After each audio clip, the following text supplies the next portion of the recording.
और नमक और रोटी से खाना करती थी हमारे साथ, प्याज काट के। बताइए क्या दुर्दशा कर दी इन लोगों ने, बेड़ा गर्क हो। पूर्व में 5 मानक सरकार ने तय किए थे और 5 मानकों में लिस्ट बनी हुई है, लेकिन दुर्भाग्य है माननीय मुख्यमंत्री तो करना चाहते हैं।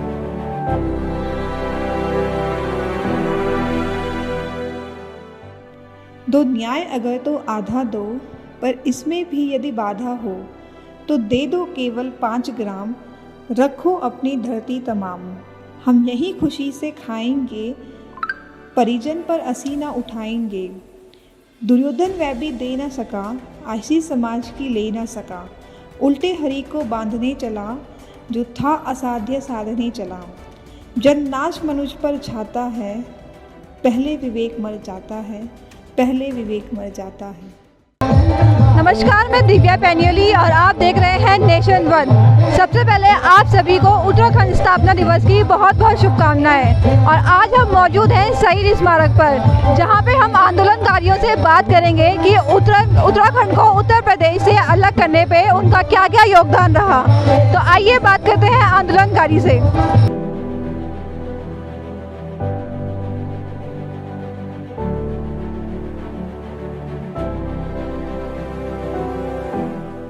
जैसे कि आपको पता है कि आज उत्तराखंड स्थापना दिवस है, तो आपको क्या लगता है कि उत्तराखंड ने मतलब बीते 23 सालों में प्रगति करी है या नहीं करी है, और आगे कैसा रहेगा?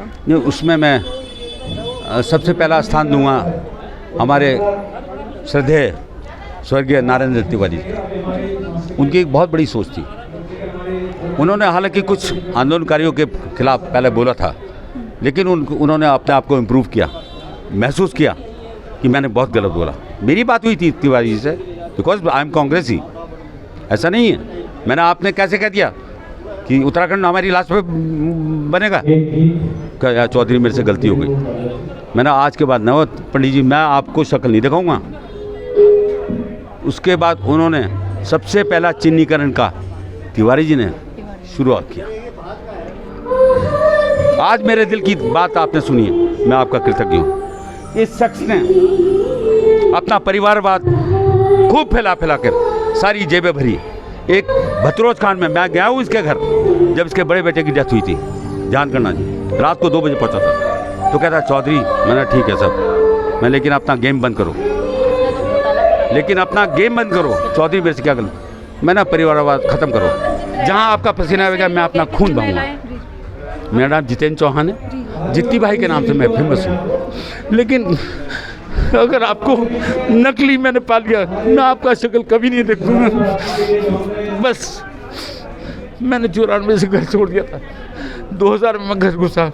मुझको पता था मैं जमींदार का बेटा हूँ, भूखे नहीं मरेंगे। लेकिन यहाँ तो ऐसी औरतें जिनके पास भूमि नहीं थी, नौकरी नहीं थी, उनके बच्चे विकलांग थे, वो उनको छोड़ के कमरे में बंद करके रोटी बना के ऐसे चादर में लौट के और नमक और रोटी से खाना करती थी हमारे साथ। आज खुशी का दिन है, हमारा उत्तराखंड बन गया।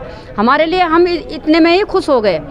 लेकिन जो अभी भाई साहब ने बताया कि सरकार आती है जाती है, धरातल पे कोई आज बीजेपी है, कल कांग्रेस है, परसों कुछ और होगा, तो हम ये कहना चाहते हैं हम किसी पे भी वो नहीं कर सकते किसने क्या किया। नारायण दत्त तिवारी ने आंदोलनकारियों के लिए काफ़ी भागीदारी निभाई है। शुभकामनाएं, दीपावली की शुभकामनाएं देती हूँ। और जो महिलाओं का आरक्षण दिया, मैं ये बोलती हूँ कि घोषणा तक ही न रहे, इसको धरातल पे भी उतारा जाए और ऑन फील्ड में लिखत पढ़त में कागजों द्वारा सबका सम्मान किया जाए।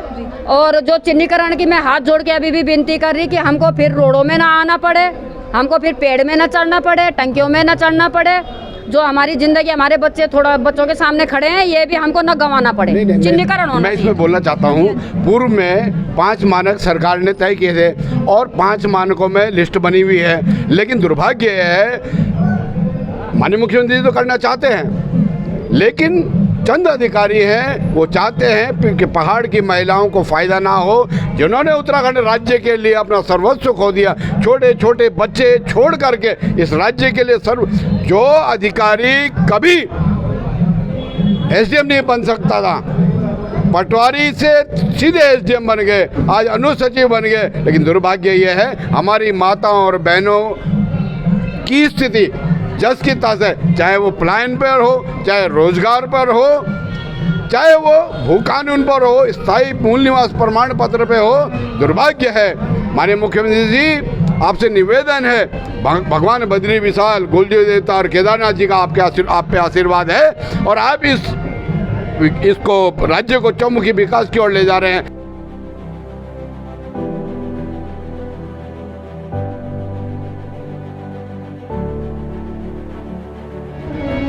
और आज 23 साल हो गए इस 23 साल के नवोदित राज्य की जो आज स्थिति है, ये भी सच है कि जैसा 9 नवंबर 2000 को उत्तराखंड था वैसा नहीं, कुछ बदला है, धनात्मक बदला है।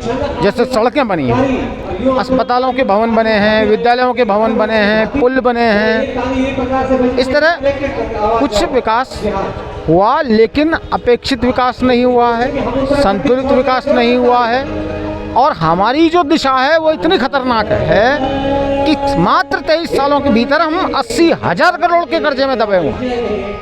एक बार हमारा परिसीमन हो चुका, दोबारा होने की तैयारी में है। तो जिस पहाड़ को देखते हुए ये राज्य बनाया गया था, जहाँ के निवासियों के लिए राज्य बनाया गया था, उनकी स्थिति अपने ही राज्य में सेकंड क्लास सिटीजनशिप की होने वाली है।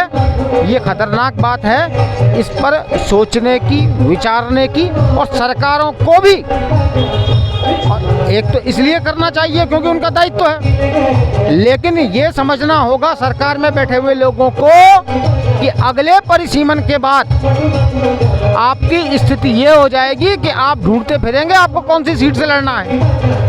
तो आपके स्वयं के राजनीतिक करियर को बचाने के लिए भी आपको सोचना पड़ेगा इस राज्य के बारे में। उत्तराखंड राज्य स्थापना दिवस पर राजधानी दून में शहीद स्मारक में कार्यक्रम हुआ, जिसमें अनेक गढ़वाली गीतों की प्रस्तुति हुई। आइए दिखाते हैं आपको गीतों की कुछ झलक।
जैसे कि आप लोगों ने देखा कि उत्तराखंड राज्य को बनाने के लिए आंदोलनकारियों के अंदर कितना आक्रोश भरा हुआ है और उनका कितना बड़ा सहयोग भी रहा है।